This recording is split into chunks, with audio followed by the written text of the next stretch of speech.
इसी व्यक्ति को देश के एयरपोर्ट्स दिए जा रहे हैं, इसी व्यक्ति को डिफेंस की पूरी मैन्युफैक्चरिंग की इंडस्ट्री दी जा रही है, इसी व्यक्ति को पोर्ट्स दिए जा रहे हैं, इसी व्यक्ति को धारावी दिया जा रहा है, इसी को मुंबई का एयरपोर्ट दिया जा रहा है। और मैंने यहां पे आपको क्लियरली दिखाया है कि पुराना रिश्ता है प्रधानमंत्री का। तो ये अदानी जी अपने आप नहीं कर सकते। Without clear support of the prime minister of India, Dharavi cannot be taken away from the people of India. तो ये हो रहा है यहां पे, और ये चुनाव का मुद्दा है। धारावी के विषय को लेकर आपने कहा कि इन्होंने पूरी जमीन अडानी को दे दी।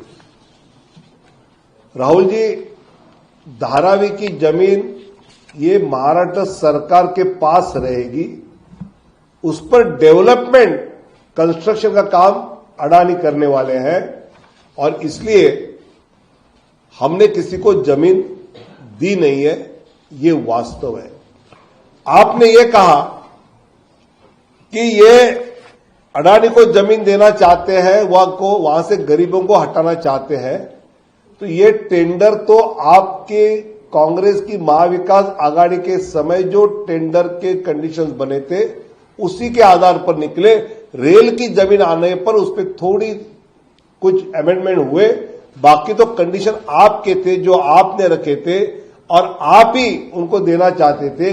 या फिर उस टेंडर में एक टेंडर सेक्रिंग कंपनी का था जो अबू धाबी की कंपनी थी, उसके शेख शायद उसमें पार्टनर है, तो क्या आपको ये जमीन शेख को देनी थी क्या? एक है तो सेफ है, राहुल जी के मन में शेख है, ऐसा हम कहें क्या?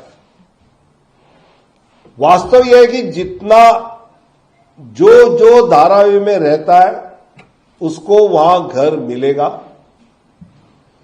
जो धारावी में फर्स्ट फ्लोर पे उस प्रकार से अधिकृत नहीं है उसको भी घर मिलेगा। धारावी में जो इंडस्ट्रियल यूनिट है तो 250 स्क्वायर फीट का उनको भी मिलेगा। अगर ये सब चीजें हो रही है, धारावी में झुग्गी झोपड़ी में रहने वाले हमारे मुंबई वासी को अपना पक्का घर मिल रहा है, तो राहुल जी अबू धाबी को शेख को नहीं मिल रहा है, इसलिए आप चिंतित है क्या? ये हमारा आपको सवाल है।